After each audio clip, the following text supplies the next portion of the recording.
Добар ден, криптоентузијасти, се враќаме во регуларна програма. Да, знам дека имаме некои ствари кои што треба да бидат направени со приоритет, но ова едноставно мораше да биде завршено затоа што се ближи 11 септември, кога треба да имам собствената презентација во Crypto Hub Малта, па затоа ја одлучив да го направам денес. Не се секирате да сите содржини ќе бидат обработени, значи нема бегање, знаете и сами, со тоа што нормално ова има приоритет затоа што наскоро треба да го презентираме. И како и секогаш нормално прво го добиваат македонците, па после сите останати. Иако е напишано на англиски, верувам дека генерално информациите се доста лесни и ќе можете многу лесно да го сварите се тоа што моментално ќе го зборувам. А денеска ќе разговараме за тоа зошто е толку битен Bitcoin Spot ETF. Значи, едноставно да видиме што се случувало историски до овој момент и каде се тоа се движи понатаму во однос на новите да речем новите достигнувања на самиот биткоин, потоа Ethereum, а и нормално следните ETFs, односно Exchange Traded Fund. Така да прво оно што мораме да го направиме е да објасниме што представува Exchange Traded Fund. Сега нормално, значи знаете овде дека имаме легенда за тоа зашто ќе зборуваме денеска и нормално интродукција, односно едноставно што уствари е поентата на презентацијата и што се обидуваме да објасниме, со тоа што значи знаете и сами дека блокчейн технологијата веќе неминовно ќе биде дел од новото општество, не само во финансиите, туку во генерално се, но денеска се здржуваме највеќе на финансискиот дел, највеќе затоа што знаете и сами дека Bitcoin и Ethereum Spot ETF се буквално наменети за инвестирање на институциите во овие две да речем капитални добра, со тоа што значи едноставно Bitcoin и Ethereum Spot ETF представуваат буквално отворена врата за прв пат во историјата, посебно за американските институции, кои што знаеме дека се едни од најбогатите во светот, во овој случај кои што можат ефективно да инвестираат во крипто. Значи само преку овие два ETF-а и нормално преку различни issuers, како што они ги нарекуваат, односно луѓе кои што ги поседуваат овие Exchange Traded Funds, институциите во Америка можат да инвестираат директно во крипто секторот. Сега, првиот нормално првата поента, односно првата ствар која што мораме да ја обработиме е што уствари представува Exchange Traded Fund. Exchange Traded Fund во превод би бил фонд кој што се користи за размена на централизираните менувачници. Во оваа ситуација не мислам на Binance, туку мислам на официјалните берзи, како што е Чикашката или Њујоршката берза. Каде што во оваа ситуација може да биде едно, а и повеќе капитални добра, кои што можеме да видиме во оваа ситуација, и тоа може да бидат најразлични типови на капитални добра, од акции до обврзници, до ресурси, во оваа ситуација како злато, не знам, нафта, друг тип на минерали, друг тип на прехранбени продукти и така натаму, кои што практично ви даваат да можете да инвестирате во овие добра без директно да ги поседувате. Односно, во спротивно, ако вие сакате да инвестирате во нато и злато, вие ќе мора да директно купите злато или нафта, или пак да поседувате, да речем, акции во компанија која што произведува или тргува или така натаму злато и нафта. Значи, на овој начин вас ви дозволува да поседувате ваков тип на суровина, акција, обврзница, без при тоа физички да ја држите. Туку оној кој што го поседува ваквиот Exchange Traded Fund е тој кој што во ваше име држи старателство врз актуелните ствари, без вие при тоа да морате да се секирате. Односно, кога веќе станува збор директно за биткоин, станува збор за фондови кои што во замена за парите кои што вие им ги давате, купуваат биткоин. Така, што значи дека вие практично купувате така речено акции во овие фондови, а во однос на износот на тоа колку пари вие ќе внесете во ваквиот фонд, значи фондот е задолжен истата таа сума на пари да ја вложи, односно да купи од ресурсното добро во кое што вие инвестирате. Во оваа ситуација биткоин, а како што кажеме во различни други може да биде се и се што, може да биде фонд на нафта, на злато, на жито, на не знам, кобалт и така натаму, или пак да биде комбинација од неколку различни ствари, но денеска нема да разговараме за тоа, денеска ќе разговараме генерално за Bitcoin Spot ETF. Сега знаете и сами зошто е толку битен, но овој пат ќе го обработиме затоа што ова станува збор за лаици кои што на некој начин се уште не се сретнале со ваквата полемика, со тоа што значи не заборавајте дека пред отварањето на Bitcoin Spot ETF во Америка не постоеше легален начин како институциите би можеле да инвестираат во крипто секторот. Официјално на 11 јануари за прв пат, значи овде затоа и ги ставив овие исечници каде што можеме да видиме нели дека официјално на 10 јануари, поточно на 11 јануари почнува со тргување не првиот, туку првите Bitcoin Spot ETF, со тоа што SEC одлучи дека ќе ги пушти заедно со цел нели да истите имаат рамноправен почеток. И гледаме дека од тој момент, од 11 јануари, па до денес и сега во оваа ситуација до 29 август, затоа што до тогаш не е обработено, значи кога ја правевме оваа презентација, нели кога работев пред да дојдем во Македонија, така да гледаме дека имаме огромна количина на инфлоу, со тоа што на крајот до последниот ден официјално сме имале 293,9 илјади биткоини инфлоу. Со тоа што не заборавајте дека овде ќе има и многу аутфлоу, со ова е буквално, значи во однос на сите влезови и излези од пазарот, на крајот ние сме во плюс со 293,9 илјади биткоин. Но не заборавајте дека реалноста е малку поинаква. Зошто го велиме тоа? Затоа што овде ќе имате многу outflows од страна на Grayscale. Тоа е една од работите кои што мораме да ги земеме во превид, затоа што од самиот почеток знаете и сами, Grayscale кој што веќе поседуваше околу 600.000 биткоини, уште пред да почне да тргува, значи буквално имаше одлив на биткоин надвор, така од самиот фонд, уште од самиот почеток. Затоа и кога ќе видиме 293.000 биткоини, а потоа ќе видиме дека само BlackRock поседува 350.000 биткоини, може да ви стане нејасно. Односно, ова е, така речено, средната вредноста на inflows и outflows во однос на пазар. И, пак ќе кажем, значи ова ни покажува колку голем интерес има од институциите да стигнеме до тотален inflow од 293,9 илјади биткоини. Посебно со оглед на фактот дека средната вредност на биткоин во целиот овој период е негде од 50 до 70.000. Така да станува збор за голема количина на пари. Сега, чисто за споредба, затоа што многу пати и многу често биткоин спот ETF се споредува со златниот спот ETF, кој што бил одобрен во 2004 година. Се извинувам, 2004, овдека не е 2024, ова ќе треба да го променам, но како и да е, значи така се наоѓаат грешките, значи е одобрен во 2004 година. Така, со тоа што од 2004 година, истиот до 2024 година, со цели 20 години, зборуваме 20 години постоење на златните спот ETFs, успеал да достигне 518% профит. Сега зборувам, нели, самата цена во оваа ситуација, не самиот ETF, односно цената на злато успеала да порасне 518 пати како директно, значи директна, да речам во оваа ситуација, резултат од одобрувањето на Gold Spot ETF, односно со тоа што му било дадено на секојдневниот човек, сега повторно, не баш на секојдневниот, туку барем на, да речем, поголемиот дел од инвеститорите да можат да учествуваат во купување на злато без при тоа да држат физичко злато. Значи дека ова навистина делувало на цената, погледнете. 518% пораснала вредноста на златото по една унца нормално од моментот кога бил одобрен овој ETF. Но не заборавајте, потребни биле 20 години. За разлика од тоа, после одобрувањето на спот ETF на биткоин на 11 јануари, во наредните, така речено, 62 дена, цената на биткоин успеала и покрај тоа што имавме намалување на истата под цената од каде што почнало тргувањето, да достигне 61,5% пораст. Се разбираме? Со тоа што сега моментално се наоѓаме во акумулација, но тоа е нели повеќе од самиот биткоин спот ETF, имаме и други причини за сето тоа, како моменталните војни, потенцијална рецесија и така натаму, но она што сакам да кажеме дека биткоин циклусот во овој bull market се уште не ни почнал да се движи нагоре, а ние за само 62 дена, тоа се практично 2 месеци, сме успеале да достигнеме 61,5% раст на цената на биткоин. А злато 20 години им биле потребни за цената на злато да достигне 518% раст.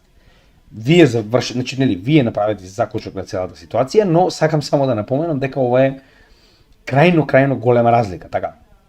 Значи, пак ќе кажем, според мене, биткоин има многу поголем потенцијал за разлика од злато, посебно затоа што е многу подостапен, многу поглобално распространет и, нели, имаме соодветно видео каде што објаснуваме која е разликата помеѓу биткоин и злато, значи нема категорија во која што биткоин не го победува злато во секој аспект.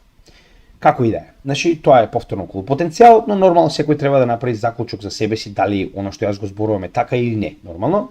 Со тоа што исто така да видиме кои се овие големи магнати кои што влегуваат на пазарот, затоа што јас можам да ви кажувам за некакви си институции, додека не ви покажам кои се тие институции и колку се големи, нема да разберете колку е ова битно, односно колку е битен овој биткоин спот ETF.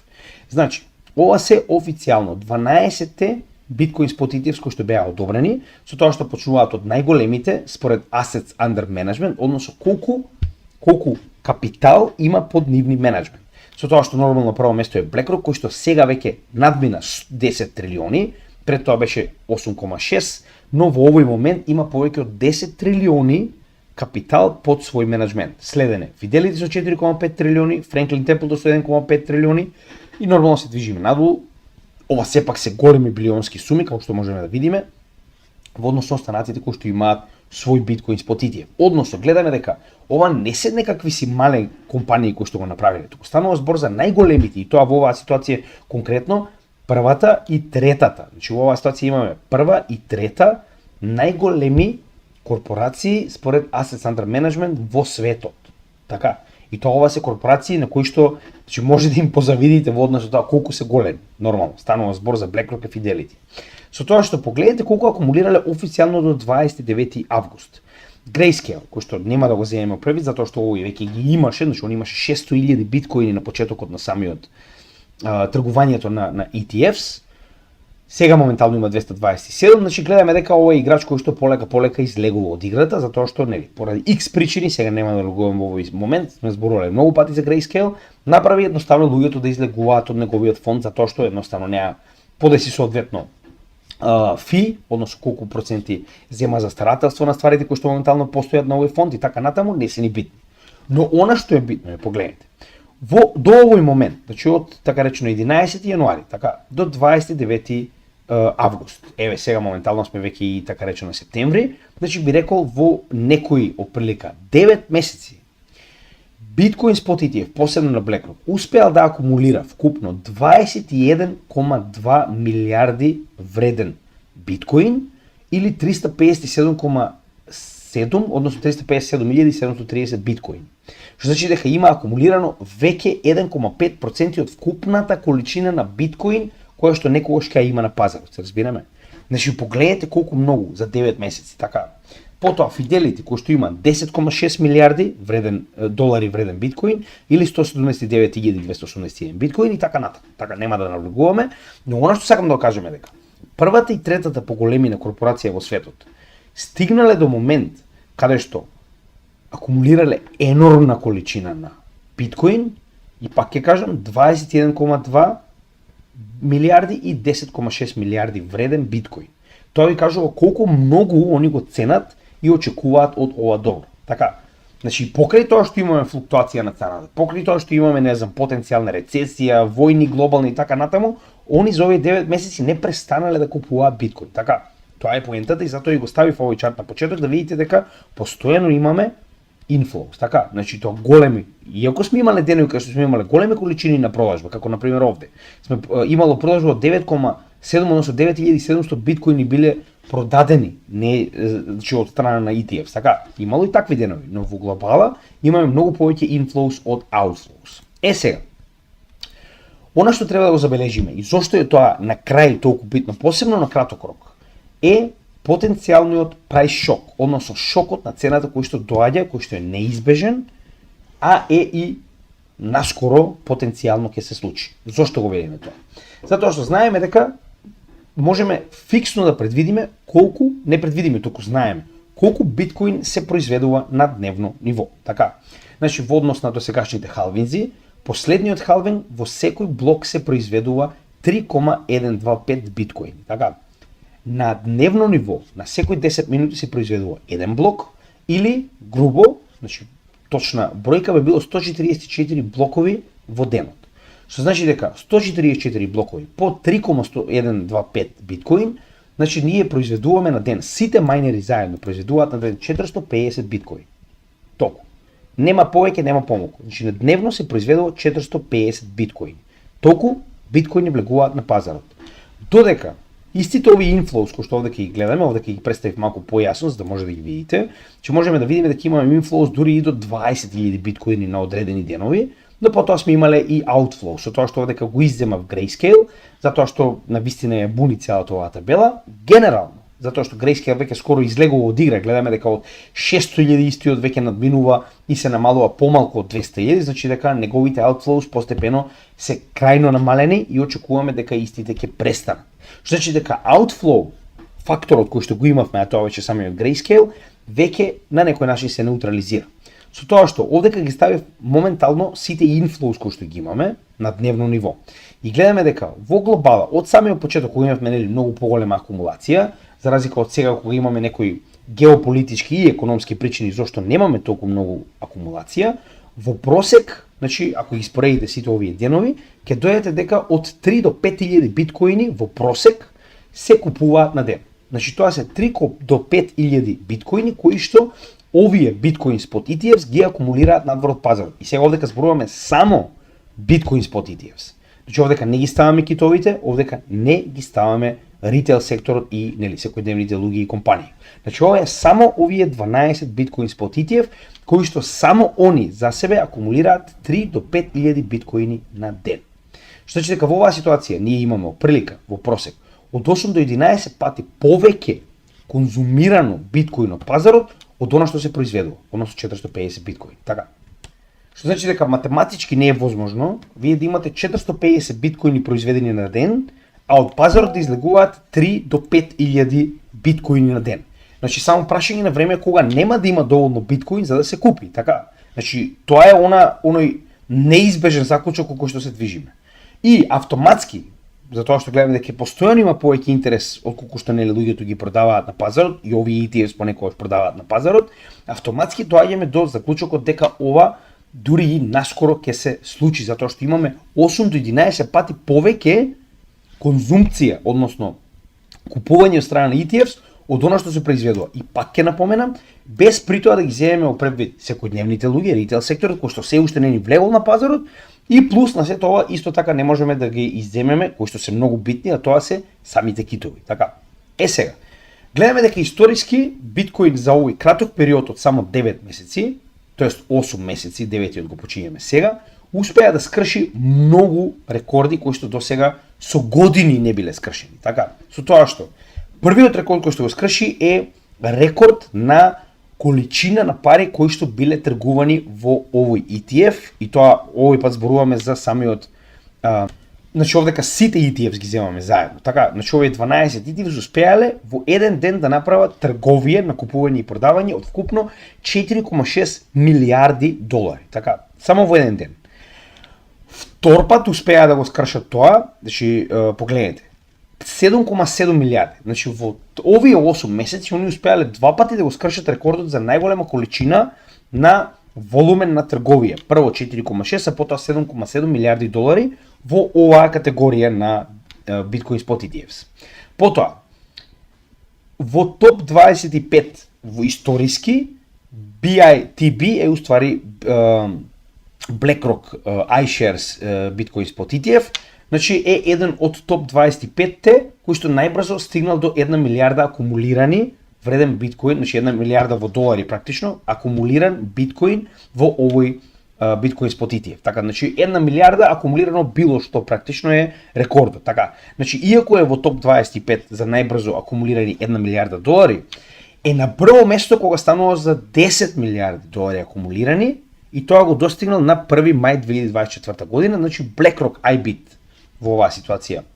ETF е првиот по време траење кој што успеа за најкраток можен рок да акумулира 10 милиарди долари. Потоа, истиот имаше енормно голем рекорд во кој што во еден ден, повторно станува збор за биткоин спот ETF на BlackRock, значи самиот биткоин спот ETF на BlackRock успеал да прими 1 милиарда вредни, значи сега ова е биткоин вреден 1 милиарда долари во истиот. И последниот рок кој што исто така е, значи рекорд кој што не бил срушен до сега никогаш, тоа е дека успеал најдолг win streak, ова е практично денови на inflow, значи 71 ден имало влез во биткоин спот ETF на BlackRock. 71, замислете. Значи до сега такво нешто не било видено, ова е прв пат да имаме 71 ден последователно влез на пари во биткоин спот ETF на BlackRock. Што значи дека ова се рекорди кои што до сега замислите успеале. Значи до прва ќе имаме други рекорди кои што потенцијално ќе бидат скршени, но до сега ова се рекордите кои што успеале да ги скршат биткоин спот ETFs, нели, еден самостојно во однос на, нели, како што е на пример BlackRock спот ETF или пак заедно како, нели, trading volume што го видовме, така. Следно за што ќе разговараме е Ethereum спот ETF, кој што исто така е многу битен и кој што моментално буквално се движи по истите стапки, така речено, на Bitcoin спот ETF. Зошто го велиме? Тоа, значи првенствено, знаете, сами истиот почна се трговија на 23 јули. Значи дека истиот е стар само 2, тоест веќе 3 месеци. Значи јули, август во оваа ситуација и сега моментално септември, пак оприлика би биле 2 со оглед на фактот дека почнува од 23 јули, значи имаме многу малку податоци за да можеме да видиме нели што точно се случува. Сега каде е овдека проблемот? За исто како и самиот Bitcoin Spot ETF, на почетокот гледаме дека има огромна количина на outflows од веќе познатите, тоа е Grayscale. Значи исто како и Bitcoin Spot ETF, кој што го видовме на самиот почеток, на почетокот имавме стагнација на Bitcoin Spot ETF поради outflows кои што доаѓаат од Grayscale. Тоа е, значи, знаете, сами компанија која што веќе самата по себе поседува, значи голема количина, односно голем фонд на биткоин во оваа ситуација на Ethereum, која што е акумулирала уште пред да постои Ethereum Spot ETF. И затоа моментално голем дел од овие луѓе кои што години наназад инвестирале во Ethereum Spot ETF фондот на Grayscale, сега продаваат, се разбираме. И затоа моментално имаме outflows многу повеќе од inflows. Но дали е така едноставно и дали ова представува така, можеме да видиме многу поедноставно кога ќе ги споредиме со Bitcoin Spot ETF. Тоа што овдека можеме да видиме inflows наспроти outflows од Grayscale и овдека истото можеме да го видиме. Со тоа што не забравяйте дека овдека имаме 8 месеци податоци, а овдека имаме само нецели 2, така речем. Со тоа што гледаме дека овој дел на огромни outflows кои што моментално биле во огромна, погледнете, значи во огромен потенцијал од страна на Grayscale, истото можеме да го видиме на самиот почеток на Bitcoin Spot ETF, каде што гледаме дека исто како и во случајот на Ethereum Spot ETF, сме имале огромна количина на outflows наспроти inflows кои што сме ги добиле од сите останати Ethereum Spot ETFs. И истото можеме да го видиме и овдека во однос на комплетната количина која што ја поседува Grayscale во својот Ethereum фонд и Grayscale во својот Bitcoin фонд, дека буквално имаме копија на тоа колку голема количина до овој временски период Ethereum Spot ETF во оваа ситуација на Grayscale искрварал, така речено, односно тоа е Ethereum кој што се вратил на пазарот, наспроти Bitcoin Spot ETF на Grayscale кој што исто така во овој момент до овој период се вратил на пазарот. Нешто малку повеќе имаме Ethereum во однос на вкупната количина, но тоа ни покажува дека заради ова имаме така речено застој на самиот почеток, каде што гледаме дека и понатаму продолжил во случајот на Bitcoin, но верувам дека ќе имаме многу повеќе inflows за разлика од outflows на Grayscale, кога станува збор исто така за Ethereum, но тоа ќе се случи во престоечкиот период. Сега, можеме да видиме дека не е така лошо како изгледа, значи истата ситуација на 23 јули 2024 година, не 12, туку во оваа ситуација 10, што практично се истите овие компании кои што ги имаме во случајот на Bitcoin Spot ETF, исто така аплицирале за Ethereum ETF и го добиле, ја добиле овој така речено оваа позиција да имаат свој Exchange Traded Fund спот на Ethereum. Со тоа што гледаме дека до овој момент, ако го изземеме повторно првиот, кој што знаеме дека е самиот Grayscale, кој што на почетокот имаше 8 милиарди, а сега има 4,37, заедно со оваа 1 милиарда 5,37, затоа што ова се двата на Grayscale Ethereum Spot ETFs. Што значи дека он има околу 5,37, значи веќе отприлика добри 30% од вкупната количина на Ethereum ја продал. Така, истото како што тоа го видовме во случајот на Bitcoin нормално, со тоа што гледаме дека останатите веќе имаат значителна количина на Ethereum која што ја акумулирале од пазарот, односно погледнете. BlackRock на прво место со 825 милиона акумулиран Ethereum во Ethereum Spot ETF. Потоа Fidelity со 320 милиона и така натаму. Се разбираме? Значи имаме голема количина на повторно Ethereum во доларна вредност акумулирана од овие исти играчи, така речено, кои што имаат и Bitcoin Spot ETF. Сега зошто е толку битно? Една битна работа која што мораме да напоменеме е дека значи кога ги гледаме овие доларни суми, каде што ако го споредиме тоа со Bitcoin Spot ETF, каде што имавме ситуација да BlackRock поседува 21,2 милиарди вреден биткоин, а во оваа ситуација истиот поседува 825 милиони, така, не забравяйте во исто време дека и маркет капот на биткоин е многу поголем за разлика од маркет капот на Ethereum. Што значи дека оваа количина која што овдека 825 милиони ќе има многу поголем ефект во однос на маркет капот на Ethereum, за кој што ќе разговараме малку подоцна, за разлика од маркет капот на биткоин. Што значи дека многу помала количина на доларни средства практично треба да инвестираме во Ethereum за истиот да добие напредок. Тоа ми беше целата поента која што треба да разбереме во однос на овие суми кои што ги гледаме овдека. Но за тоа малку подоцна, сега една многу битна работа која што треба да напоменеме е фактот дека многу битно. За разлика од биткоин, кој што има инфлација, она што го видовме практично во овој слайд овдека, каде што и понатаму имаме, 450 нови биткоини кои што влегуваат на пазарот, така. Истиот има на годишно ниво, после овој халвинг, 1,7, односно сега веќе треба да се смали за половина, се уште не е реализирано на чартот, не знам зошто, но сега има 0,85% инфлација. Се разбираме? До пред самиот халвинг имаше 1,7, сега има 0,85% инфлација. Така. На годишно ниво и понатаму имаме 0,85 ново произведени биткоини кои што влегуваат на пазарот. За разлика од тоа, Етериум е дефлационен веќе ефективно скоро 2 години. Се разбираме? Уште 10 дена официјално Етериум ќе биде дефлационен 2 години. Дури и да не е дефлационен, не знам, 2%, истиот нема инфлација, се разбираме. Што значи дека нема ново произведена сума на Етериум токени кои што влегуваат на пазарот и кои што така речено ја буткаат цената. Тоа е уште една позитивна страна која што мораме да земеме во предвид кога станува збор за разликата помеѓу биткоин и Етериум генерално, а нормално потоа и во самите спот ETFs.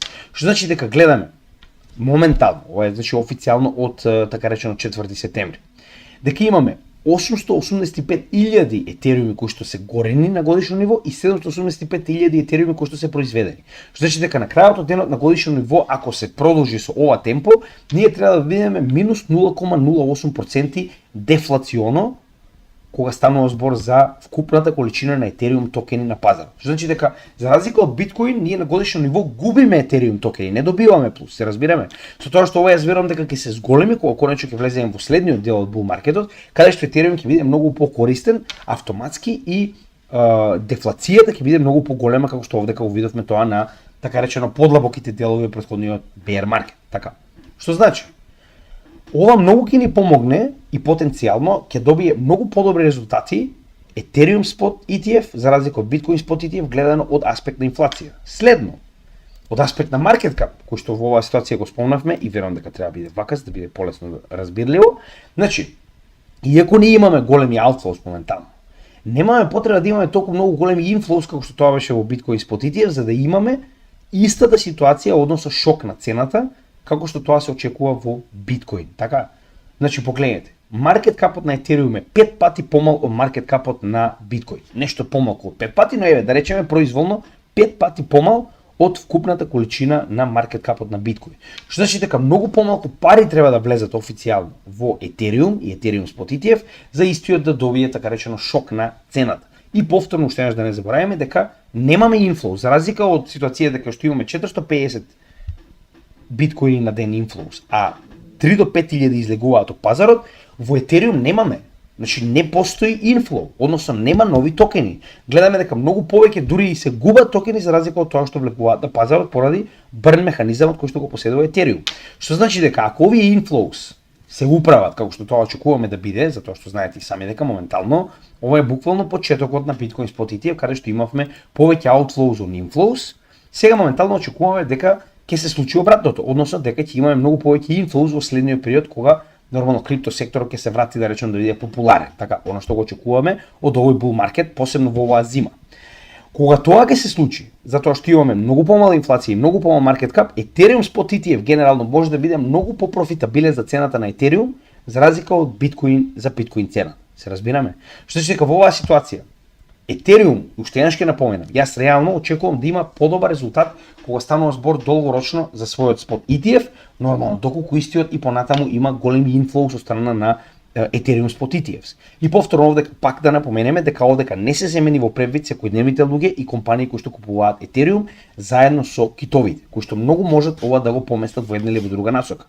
Но гледано од аспект на ETFs, верувам дека Ethereum има многу добра иднина, повторно станува да видиме какви ќе бидат inflows за ETF на Ethereum, но пак ќе кажам во однос на споредбено токеномијата помеѓу Bitcoin и Ethereum има многу подобар потенцијал.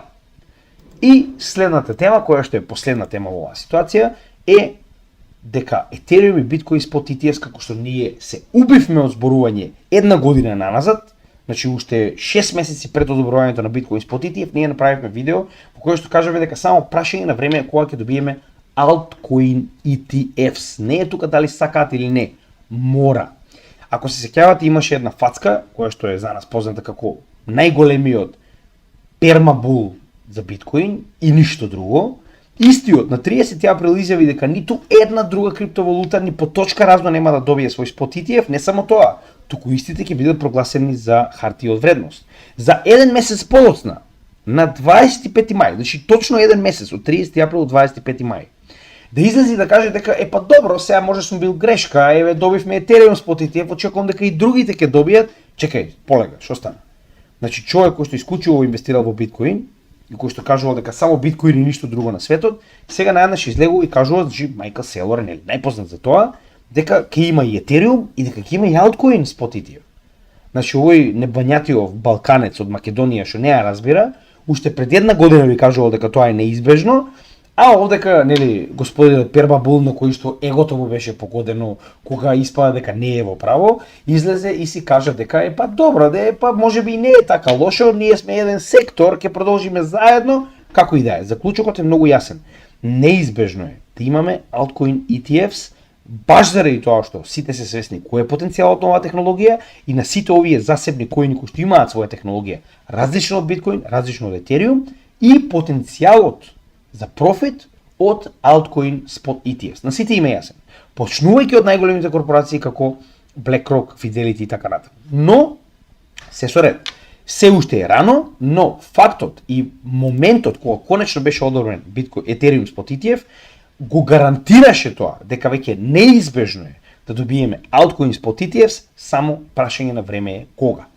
Прв кој што гледаме дека е на некој начин потенцијален да добие свој спот ETF е Solana. Иако моментално знаете и сами дека имаме некои препирки затоа што Solana е така речено рачунат како хартија од вредност во пресудата која што, тоест во судскиот случај кој што се однесува на Coinbase и на Binance во Америка. Значи тоа е пречка која што не дозволува да продолжи процедурата, но и без тоа VanEck и 21 Shares кои што поседуваат и Ethereum и Bitcoin Spot ETF аплицира за Solana Spot ETF. Што значи дека во оваа ситуација ние имаме интерес. Чува се истите овие компании кои што веќе поседуваат Ethereum и Bitcoin Spot ETF и сега се обидуваат да го така речено прошират ова на уште еден коин, а тоа е Solana. Во меѓувреме, Ripple CEO, односно Брет Гарлингхаус, најави дека сега зошто и како, не може да налогуваме во тоа, но вели во 2025 година, после завршувањето на случајот позитивно во корис на Ripple, односно XRP, очекуваат да има XRP Spot ETF во текот на 2025 година. Дали, останува да видиме, но ова е кажување на самиот CEO на Ripple. Значи треба да го спомнеме, така. И тоа овде имавме и други, посебно оние кои што поседуваат веќе Ethereum и Bitcoin Spot ETF, кои што кажуваат дека Ripple би бил, така речено XRP, една од логичните валути кои што може да добие свој спот ETF, баш поради победата која што има против SEC и во оваа ситуација јасно стана пазарот во однос на правен статус. Следни кои што се најавуваат сега повторно, че ова се само вести, но неминовно е, пак ќе кажам. Ако мене ме прашувате, значи ова ќе биде stamp of approval. Моментот кога ќе имаме потенцијално Cardano, Tron, па дури и Dogecoin, кој го знае, себио, ако Илон Маск застане позади него и ако го стави да биде официјална валута на Twitter, голема е веројатноста. Пак ќе напомнам, тоа ќе има utility. Сега е само обичен меме коин. Идејата која е? Значи, неминовно е алткоините да добијат своји спот ETFs. Дали ќе биде сега, дали ќе биде следната година, дали ќе биде следниот bull market, не е битно. Битно е дека моментот кога било кој од овие алткоини ќе добие свој спот ETF, автоматски вие сте отвориле врата во која што институциите ефективно можат да инвестираат во оваа технологија, во овој коин. Тоа значи дека институциите официјално веруваат дека овој проект, оваа технологија има своја иднина. Тоа е битниот момент кој што мораме да го забележиме и затоа велам дека биткоин и Ethereum се само првиот чекор. И за крај уште еднаш, че многу е битно да напоменеме, знаете, ова е AAA, тоа е посебна страна која што се занимава со така речено сметководство. Во оваа ситуација ова е сметководство за тоа колку луѓе на глобално ниво поседуваат криптовалути. Со тоа што од вкупната популација на глобално ниво околу 560 милиони луѓе, значи зборуваме индивидуи, поседуваат криптовалути, односно негде околу 6,8% од вкупната количина на популација во светот. Што значи дека ние се наоѓаме на апсолутен почеток. И отварањето на биткоин и етериум спот ETF, како и потенцијалот за отварање на алткоините, само дозвола, односно портал низ кој што најбогатите во светот, во оваа ситуација станува збор нормално за самите институции, конечно ќе можат да инвестираат во криптотехнологијата. Нешто што досега беше незамисливо, не недозволено, незамисливо. За само еден бул маркет ние стигнавме од ајде што е тоа, некои деца си играат во подрум, до BlackRock купува биткоин како да нема утре, се разбираме. Што значи дека ова е многу позитивна работа затоа што многу помага за адаптација во светот, а од друга страна многу помага за најголемиот капитал во светот, затоа што знаеме дека на крајот од денот 1% од популацијата на светот поседува негде околу 90% од капиталот во светот. Да бидеме реални, тоа е реалноста. Дали не се допаѓа нас или не е битно, тоа е реалноста. Што значи дека овие 1% преку спот ETF, без разлика дали е биткоин, етериум и така натаму, има легално начин како да инвестираат во оваа технологија која што очигледно се свесни кој е потенцијалот како во однос на капитал, зборувам за профит, така и во однос на самиот потенцијал на технологијата. Така да ово што моментално гледаме е само почеток. Односно допрва ќе видиме добри денови за криптотехнологијата и верувам дека ова беше интересна презентација од која што можете генерално да се запознаете со биткоин, етериум и нормално алткоин спот ETF, а нормално нашиот канал ви имате многу повеќе материјал од ова. Ова е само направено за за падњациве, да имаат нешто да се запознаат со основите на спот ETF и генерално интересот на институциите во блокчейн технологијата. Така да ви благодарам, се надам дека уживавте. Од утре продолжуваме со работа, ќе видам колку време имам, што можам да спремам, но знаете и сами дека работиме турбо. Сега е моментот за работа, така да се гледаме во следното видео. Поздрав од Крипто Гемиџи.